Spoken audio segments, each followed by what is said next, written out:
Hello, residents of Brockton. Thanks for joining my fourth podcast of my show, BATBUSGUY.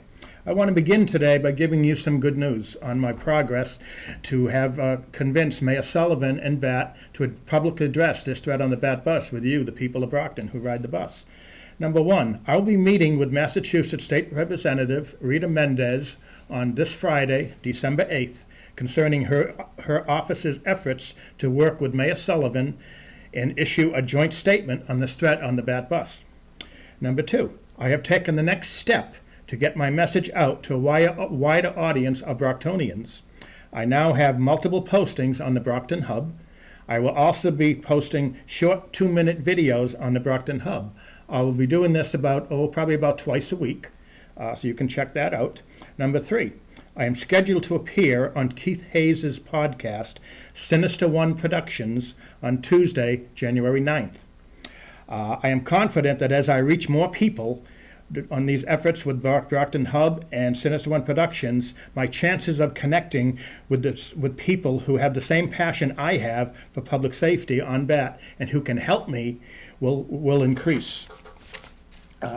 Now, as you know, I started this show to inform and educate the riders of BAT of an illegal, dangerous, and ongoing public safety threat on BAT buses with the City of Brockton, and BAT and the Massachusetts State Representative Rita Mendez have all agreed in writing is real and is ongoing.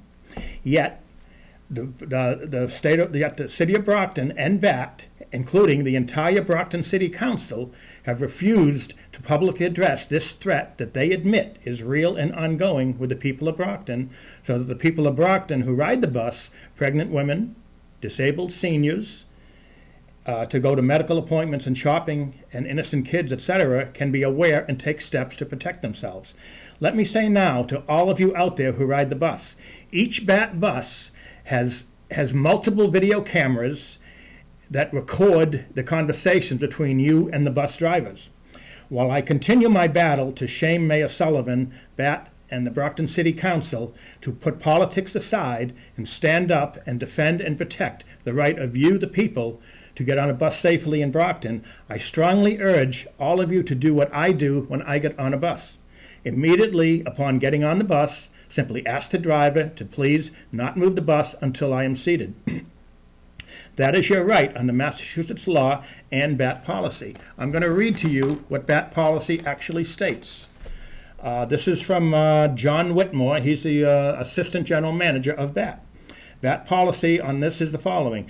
If the passenger needs extra time, they should notify the driver when boarding that they are unsteady on their feet and need extra time to get to their seat. Drivers are instructed to and will accommodate this request. So please inform us if they do not do so we can review and take action. That is your right under Massachusetts and BAT policy law. So please do not be a victim. Do not be afraid to exercise your right. It could save your life. I now want to give you some unsettling news that very clearly shows just how dangerous Mayor Sullivan has become to the physical safety of Brockton's low-income and poor residents who have no choice but to ride the BAT bus.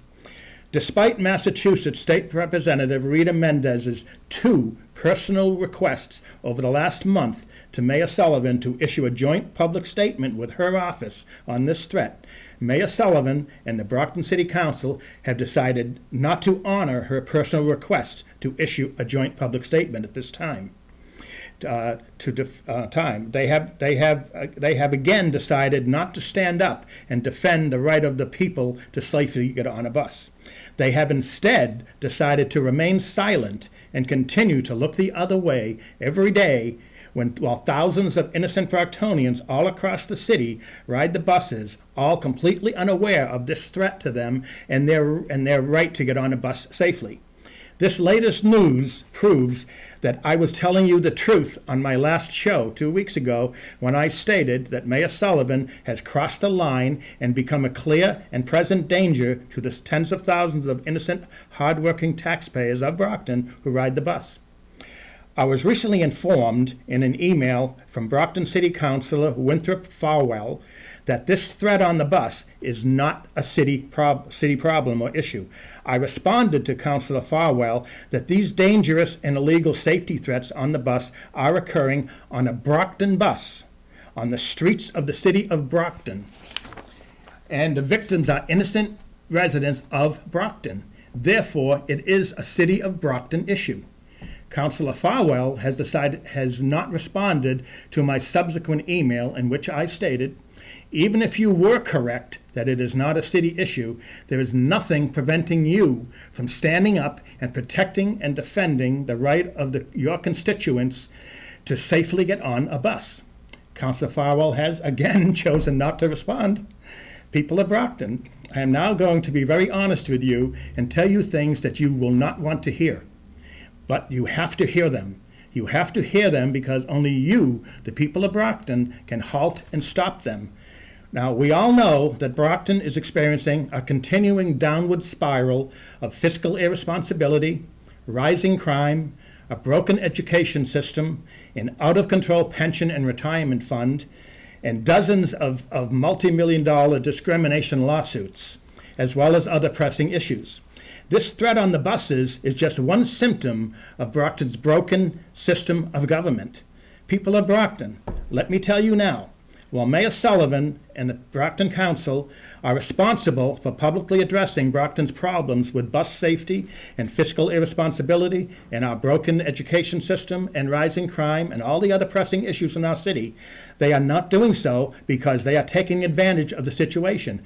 They know that more than 80% of Brockton's registered voters simply do not care, do not get involved, and do not vote. You, the people of Brockton, are the main cause of this dangerous downward spiral that Brockton is experiencing. It is called apathy. The definition of apathy is behavior in people that shows no interest or concern and shows that someone is unwilling to take action, especially over something important. As for the threat on the buses, has Brockton really spiraled down to the point that the average good-hearted resident of this city does not have any compassion for the safety of kids, pregnant women, and disabled seniors to get on a bus safely? I again ask all residents of Brockton, whether you or your loved ones ride the bus or not, to please contact the mayor's office or your city councilor and express your concerns that all the people of Brockton have a right to get on a bus safely. Let me give you two examples concerning a heart-rending incident that occurred on a BAT bus. I have not reported these two incidents before, but I went through all my emails and I found some more that I hope will get through to you how serious this truly is. And also, it's all documented. Anyone who wants a copy of the documents, just email me at the bottom of your screen, and I will make sure you get them. I will send them to you. Yes, this incident number one is, I was on the number 9 bus coming back from a medical appointment. As the bus approached the West Middle School, the school was letting the students out for the day. The bus turned down West Elm Street. It stopped and picked up 2 young kids. The first kid got on the bus and paid her fare. When the second kid got on the bus, the uncaring driver closed the doors and immediately started moving the bus down West Elm Street. The innocent kid was stuck standing between the driver and the bus doors facing the windshield of the bus. The kid had his backpack on the windowsill of the bus, going through it, trying to find his money to pay his fare. The innocent kid's whole body was swaying back and forth on the moving bus. He was trying to maintain his balance and not fall down. If the disgusting driver had to hit the brakes, this innocent young kid, a student at West Middle School, would have been forcibly thrown into the windshield and seriously injured. This lasted for about 10, 11, maybe 12 blocks down West Elm Street until the uncaring driver stopped in traffic and the scared kid could pay his fare. This could have been your kid. Any one of you listening, it could have been your innocent kid. You send your kids to school and you can't, and their safety is not guaranteed on the bus. The drivers do not care. I'll say that again. The drivers do not care. I reported this to BAT and the mayor's office. BAT's response to my complaint: we reviewed the bus tapes and acted in accordance with our standard operating procedures and the collective bargaining agreement. Incident number 2. I got on the number 4 bus at Market Basket at Westgate Mall. As the last person, a young woman, got on the bus, the driver immediately hit the gas and moved the bus into traffic. The startled young woman was standing trying to pay her fare. She was carrying shopping bags. She looked scared.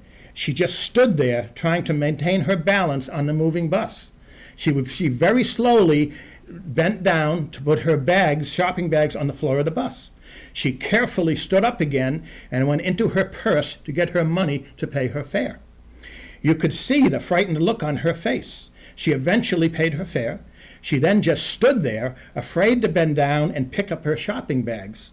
She just stood there, holding on so she would not fall down and be injured.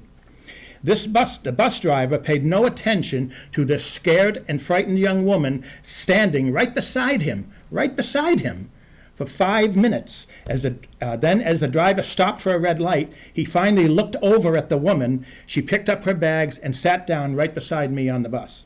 I reported this incident to BAT and Mayor Sullivan. BAT had the same response. We reviewed the bus tapes. We acted in accordance with our standard operating procedures and the bus drivers' collective bargaining agreement. These are the dangerous and illegal safety threats that BAT riders face every day in this city when getting on a bus.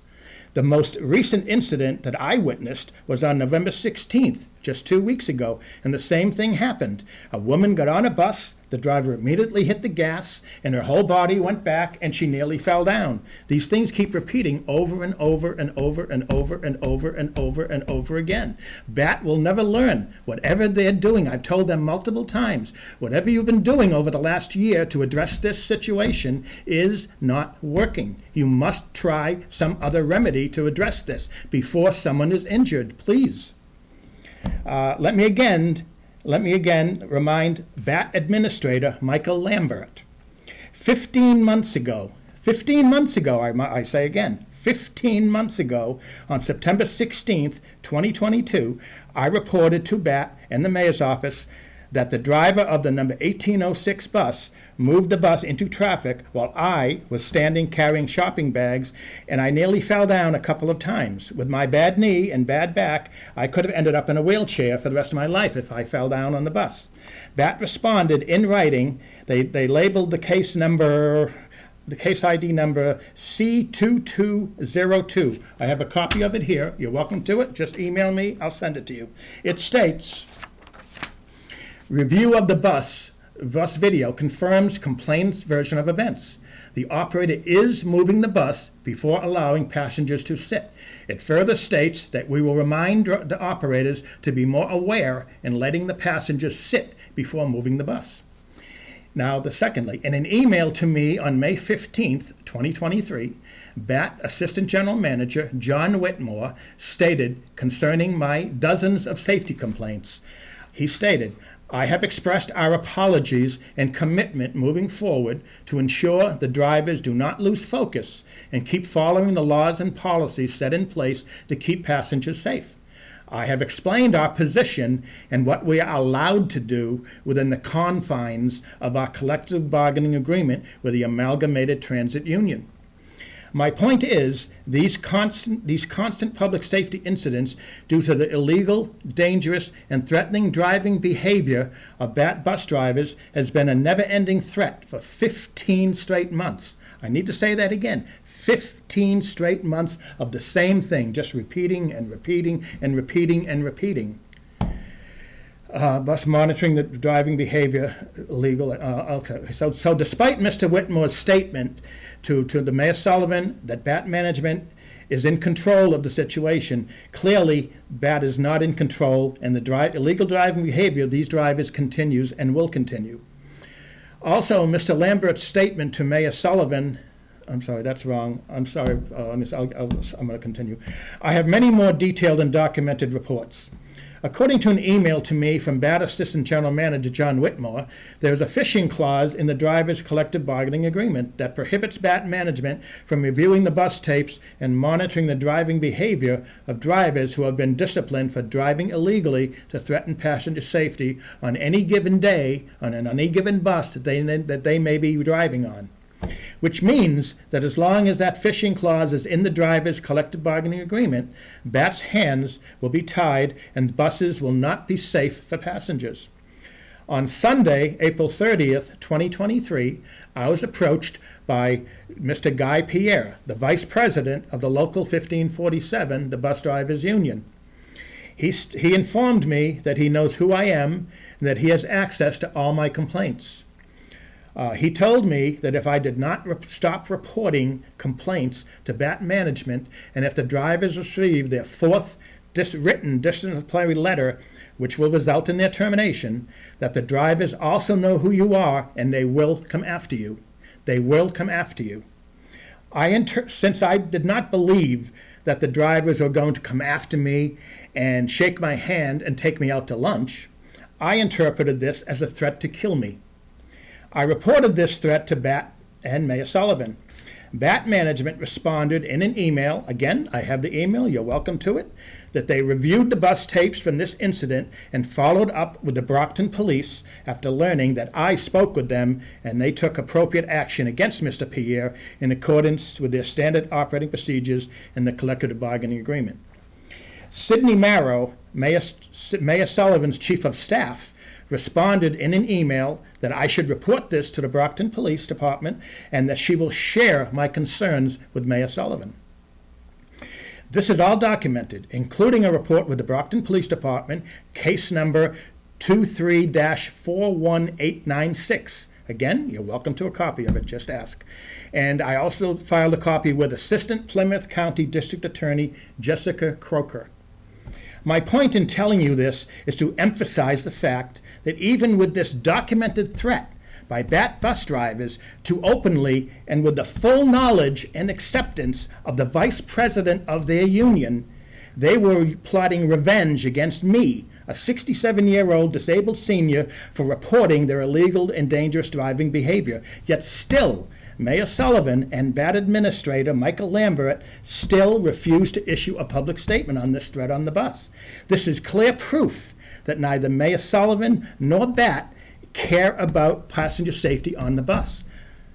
I again ask you, the people of Brockton, to contact your city councilor or the mayor's office and demand that the city council compel BAT to come before them and address this threat and bring the bus tapes of these 4 incidents, so that everybody, Mayor Sullivan, the City Council, State Representative Mendez, and most importantly, you, the people of Brockton, can see for yourself on camera, on video, what is going on the buses, and you determine for yourself how serious this is, and if you want you or your kid or your age or your elderly parents to be on a bus when this is going on.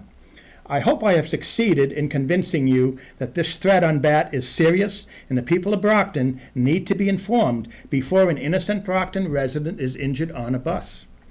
I now want to get back to the issue of apathy among Brockton residents. This indifference and failure to get involved and express your concerns about the important issues in the city and your neighborhoods is a serious problem. You have to get past this and start taking an interest in important city issues. If you do not, then your kids and grandkids will pay the final price. I have more bad news for you. If you are 40 or older, it is too late for you. Your chance of living in a better, more prosperous Brockton will not happen. That ship has sailed. The good news is, if you wake up now and start organizing and getting involved in your neighborhoods and expressing your concerns about important city issues, not just the bus issue, safety on the bus, but any other issues in your neighborhoods, or anything that concerns you and your kids. And most importantly, you must start voting. Then you can turn the tide and pull Brockton out of its downward spiral, and your kids can live in a better Brockton. The decision is yours. Now, in the recent election, only 17% of registered voters chose to vote. That is a very sad fact. I cannot say strongly enough to you right now, you need to stop allowing a small minority of registered voters to control your life, your future, and your children's future. You must start voting. You must get involved in the issues in your neighborhood and start voting. People of Brockton, Just as I am standing up and making my voice heard on this illegal, dangerous, and ongoing public safety threat on BAT, you need to stand up and make your voices heard on the issues that you care about, the issues that affect your family. The fact that I may fail or you may fail in doing this is not the point. The point is you have to stand up. You have to make your voices heard. You have to try. I'm going to say that again. It's very important. You have to stand up. You have to make your voices heard and try to make a difference.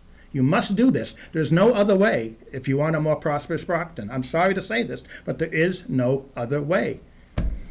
The recent election in Brockton was a sad and depressing affair. The history books will say that it was a particularly embarrassing chapter in Brockton's history. We had a multitude of serious issues to consider: a rising crime rate, a financial irresponsibility in the hundreds of millions of dollars, an unprecedented crisis in the Brockton Public Schools that Mayor Sullivan, who, as chairman of the Brockton School Committee, is a responsible party and who always seems to shift the blame to others when it comes to missing or inappropriately spent school funds. He never takes responsibility. He always blames somebody else. Shame on you, Mayor Sullivan. If you want to be the mayor and run the school committee at the same time, then you have to do the right thing. You have to take responsibility. I shouldn't have to tell you this. Let's see. Now, also to the Brockton High School that is being overrun with stabbings, fistfights, and hundreds of unruly students who threaten teachers and administrators and have absolutely no respect for authority and make it impossible for the students who want to get into education to get that education. With all that and more facing the city, only 17% bothered to participate and cast a ballot. The recent election was more like a country dance where all the candidates hold hands and sing Kumbaya.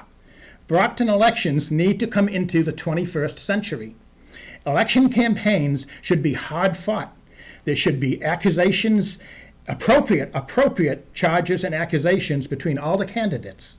There should be picket signs and loud demonstrations. There should be multiple debates in which candidates don't just say what they will do if they're elected, but they must directly challenge their opponent. There was no challenging opponents in these elections in Brockton. That, in my opinion, is the definition of a political campaign. The only chance Brockton has to avoid another debt crisis like in 1990 when the state of Massachusetts took control of the city's finances is for the majority of the people of Brockton to get involved and vote and demand that its elected representatives get Brockton's fiscal house in order. For example, fiscal irresponsibility issues such as the tens of millions of dollars in discrimination lawsuits the city is currently fighting, the continuing rise in crime all over our city, the $300 million bond for unfunded liabilities in the city pension fund that Mayor Sullivan proposed and the city council approved in the city's amended fiscal year 2023 budget. Let me ask everyone listening, how does it make you feel to find out that without any public debate, Mayor Sullivan and the Brockton City Council chose to saddle you and your kids and grandkids with paying back this $300 million plus interest over the next 30 years until the year 2053. That's right, the year 2053. I will be 97 years old before this $300 million plus interest is paid back. How old will you be? How old will your kids be? Mayor Sullivan and the City Council passed this $300 million bond in the middle of the night with no debate. Why did they do this? Because they knew they could get away with it. And Mayor Sullivan and the City's Council, it's in the City Council's mind, you, the people of Brockton, are suckers. Just like W.C. Fields said, there is a sucker born every minute. Let me ask you, how does it make you feel to know How does it make you feel to know that making sure that city workers will be able to live like kings and queens when they retire is more important to Mayor Sullivan and the City Council than if the average struggling, hardworking Brockton taxpayer and residents are able to pay the higher property taxes, higher water bills, higher sales taxes, etc., and suffer the burden of the loss of city programs and the cuts in city services that will be needed over the next 30 years to pay off this $300 million bond plus interest. And also, just imagine for 1 minute how much benefit that $300 million could have done to the people of Brockton. I decided to introduce these new issues in my show about BAT because they are all connected to and related to the continuing failure of Brockton's elected representatives to stand up and put politics aside and do the right thing and publicly address these issues and tell the people the truth. If you would like to come on my show and express your opinion on any of these new issues or join in on Zoom, just contact me at my email at the bottom of your screen. Also, you can go to my YouTube channel at BATBUSGUY, all capital letters, and watch my previous shows and other speeches I made on these issues. Excuse me. You can also email me any questions or concerns you have, and I will promptly answer. I want to end this broadcast by addressing specifically you, Mayor Sullivan, and the Brockton City Council. On January 20th, 1961, President John F. Kennedy stated in his inaugural address, "If a free society cannot help the many who are poor, it could not help the few who are rich." I now say to Mayor Sullivan and the City Council, if in a free society, such as in Brockton, Massachusetts, if the elected representatives fail to stand up and protect and defend the people's right to get on a public bus safely, then it cannot, in the final analysis, protect the few who are rich. So I further say, let us wipe the slate clean on this BAT issue, remembering that forgiveness and compassion are not a sign of weakness, but a sign of understanding and acceptance that your failure to stand up and protect and defend the people's right to safely get on a bus was an omission, and immediately acting to fix that omission. Do not ask the people what they can do for you, Mayor Sullivan. Ask what you can do for the people. I want to end by giving a special shout out to our veterans and men and women in our armed forces. Thank you for all you do to protect and defend our freedom so that we can live in a free country. God bless America.